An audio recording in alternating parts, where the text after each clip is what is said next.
Hi hello ನಮಸ್ಕಾರ. ಇದೀಗ ತಾನೇ ಬಂದಿರುವಂತಹ ಮುಖ್ಯವಾದ ಮಾಹಿತಿ. ರಾಜ್ಯದಲ್ಲಿ ಬಸ್ ಸಂಚಾರ ಬಂದ್ ಮಾಡಿ ಮುಷ್ಕರದಲ್ಲಿ ಪಾಲ್ಗೊಂಡಂತಹ ಸಾರಿಗೆ ನೌಕರರ ವಿರುದ್ಧ ಶಿಸ್ತು ಕ್ರಮದ ನೋಟಿಸ್ ಕೊಡಲಾಗಿದೆ. 30,000 ನೌಕರರಿಗೆ ಸಂಕಷ್ಟ ಎದುರಾಗಿದೆ. ಮತ್ತೊಂದೆಡೆಯಲ್ಲಿ ಗೃಹಲಕ್ಷ್ಮಿ ಯೋಜನೆಯ ಮತ್ತೊಂದು ಕಂತು ಬಿಡುಗಡೆ. ವರಮಹಾಲಕ್ಷ್ಮಿ ಹಬ್ಬ ದಿನದಂದು ಮಹಿಳೆಯರ ಬ್ಯಾಂಕ್ ಖಾತೆಗೆ 2,000 ರೂಪಾಯಿ. ಎರಡು ಮಾಹಿತಿಗಳನ್ನು ಡೀಟೇಲ್ ಆಗಿ ನೋಡೋಣ. ಅದಕ್ಕಿಂತ ಮೊದಲು ದಯವಿಟ್ಟು ನೀವು ನಮ್ಮ ಚಾನಲ್ಗೆ ಮೊದಲು ಬಾರಿ ಭೇಟಿ ಕೊಡ್ತಾ ಇದ್ರೆ ಸಬ್ಸ್ಕ್ರೈಬ್ ಆಗಿ, ಪಕ್ಕದಲ್ಲಿ 1 ಗಂಟೆ ಕಾಣಿಸುತ್ತೆ ಅದು ಕೂಡ ಒತ್ತಿ. ಇದರಿಂದ ರಾಜ್ಯದ ಮುಖ್ಯವಾದ ಮಾಹಿತಿಗಳು ನಿಮಗೆ ಸಿಗುತ್ತವೆ. ವಿಡಿಯೋಗೆ ಲೈಕ್ ಮಾಡಿ ಮತ್ತು ವಿಡಿಯೋ ಕೊನೆವರೆಗೂ ಪೂರ್ತಿಯಾಗಿ ನೋಡಿ.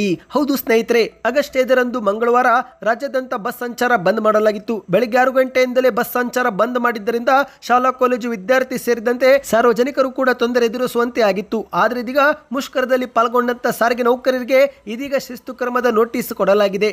30,000ಕ್ಕೂ ಅಧಿಕ ನೌಕರರಿಗೆ ಸಂಕಷ್ಟವೊಂದು ಎದುರಾಗಿದೆ. ಹೌದು, ಹೈಕೋರ್ಟ್ನ ಆದೇಶವನ್ನು ಧಿಕ್ಕರಿಸಿ ಮುಷ್ಕರದಲ್ಲಿ ಪಾಲ್ಗೊಂಡಿದ್ದಂತ ಸುಮಾರು 30,000 ಸಾರಿಗೆ ನೌಕರರಿಗೆ ನೋಟಿಸ್ ಕೊಡಲಾಗಿದೆ. ಕೆಲಸಕ್ಕೆ ಗೈರಾಗಿದ್ದಂತ ಸಾರಿಗೆ ನೌಕರರಿಗೆ 1 ದಿನದ ವೇತನ ಕಡಿತ ಮಾಡುವುದರ ಜೊತೆಗೆ ಆಗಸ್ಟ್ 5ರಂದು ಡ್ಯೂಟಿಗೆ ಹಾಜರಾಗದೆ ಗೈರಾಗಿರುವ ಕಾರಣ ಏನು ಎನ್ನುವುದನ್ನು ಕೇಳಿ ನೋಟಿಸ್ ಕೊಡಲಾಗಿದೆ. ಹೌದು, ಒಂದು ಕಡೆಯಲ್ಲಿ ಸಾರಿಗೆ ನೌಕರರು ವೇತನ ಹೆಚ್ಚಳ ಮಾಡಬೇಕು ಮತ್ತು ಹಿಂಬಾಕಿ ವೇತನ ಪಾವತಿ ಮಾಡಬೇಕು ಎಂದು ಆಗ್ರಹಿಸಿ ರಾಜ್ಯದಲ್ಲಿ ಮುಷ್ಕರಕ್ಕೆ ಕರೆ ಕೊಟ್ಟಿದ್ರು.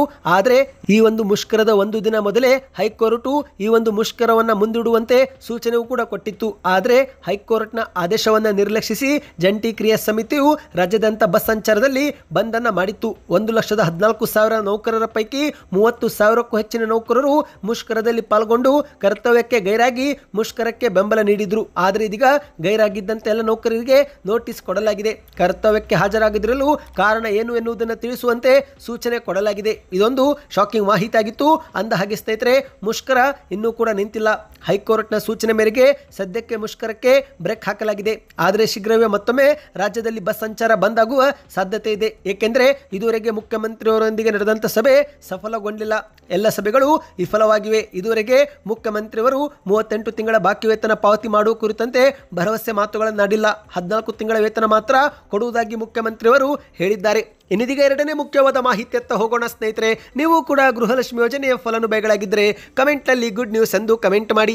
ಮಾಹಿತಿಯ ಪ್ರಕಾರ ಶೀಘ್ರವೇ ಮಹಿಳೆಯರ ಬ್ಯಾಂಕ್ ಖಾತೆಗೆ 2,000 ರೂಪಾಯಿ ಜಮೆ ಆಗಲಿದೆ. ಹೌದು ಗೆಳೆಯರೆ, ನಾಳೆ ಅಂದ್ರೆ ಆಗಸ್ಟ್ 8 ಶ್ರಾವಣ ಶುಕ್ರವಾರದ ವರಮಹಾಲಕ್ಷ್ಮಿ ಹಬ್ಬ ದಿನದಂದು ಗೃಹಲಕ್ಷ್ಮಿ ಯೋಜನೆಯ ಫಲಾನುಭವಿಗಳಿಗೆ ಮತ್ತೆ ಒಂದು ಕಂತು ಇದೀಗ ಪಾವತಿಯಾಗಲಿದೆ. ಈ ಒಂದು ಕಂತು 2-3 ದಿನಗಳಲ್ಲಿ ಜಮೆ ಆಗಲಿದೆ ಎಂದು ಹೇಳಲಾಗುತ್ತಿದೆ. ನಾಳೆ ರಾಜ್ಯಾದ್ಯಂತ 1,24,00,000 ಮಹಿಳೆಯರ ಬ್ಯಾಂಕ್ ಖಾತೆಗೆ ಈ ಒಂದು ಹಣ ಸಂದಾಯವಾಗಲಿದೆ. ಮಾಹಿತಿಯ ಪ್ರಕಾರ ಹಣಕಾಸು ಇಲಾಖೆಯಿಂದ ಈ ಒಂದು ಅನುದಾನ ಆಯಾ ತಾಲೂಕು ಪಂಚಾಯಿತಿ ಕಾರ್ಯನಿರ್ವಾಹಕ ಅಧಿಕಾರಿಗಳ ಖಾತೆಗೆ ಸಂದಾಯವಾಗಲಿದ್ದು, ನಂತರ ಅಲ್ಲಿಂದ ಶಿಶು ಅಭಿವೃದ್ಧಿ ಯೋಜನೆ ಅಧಿಕಾರಿಗಳಿಗೆ ವರ್ಗಾವಣೆಯಾಗಿ ಕೊನೆಯದಾಗಿ ಡಿಬಿಟಿ ಮೂಲಕ ನೇರವಾಗಿ ಫಲಾನುಭವಿಗಳ ಖಾತೆಗೆ ಜಮೆ ಆಗಲಿದೆ ಎಂದು ಹೇಳಲಾಗಿದೆ. ಸ್ನೇಹಿತರೆ, ನೀವು ಕೂಡ ಗೃಹಲಕ್ಷ್ಮಿ ಯೋಜನೆ ಫಲಾನುಭವಿಗಳಾಗಿದ್ದರೆ ನಾಳೆ ನಿಮ್ಮ ಬ್ಯಾಂಕ್ ಖಾತೆಯಲ್ಲಿ 2,000 ರೂಪಾಯಿ ಜಮೆ ಆಗುವ ಸಾಧ್ಯತೆ ಇದೆ. ಸದ್ಯಕ್ಕೆ ಎಷ್ಟೇ ಆಯಿತು. ಮಾಹಿತಿ ಇಷ್ಟವಾಗಿದ್ದರೆ ವಿಡಿಯೋಗೆ ಲೈಕ್ ಮಾಡಿ. ಮುಂಬರುವ ಮಾಹಿತಿ ಪಡೆಯಲು ಚಾನಲ್ಗೆ ಸಬ್ಸ್ಕ್ರೈಬ್ ಮಾಡ್ತಾ ಈ ಒಂದು ಮಾಹಿತಿ ನಿಮ್ಮ ಎಲ್ಲ ಗೆಳೆಯರಿಗೂ ಶೇರ್ ಮಾಡಿ.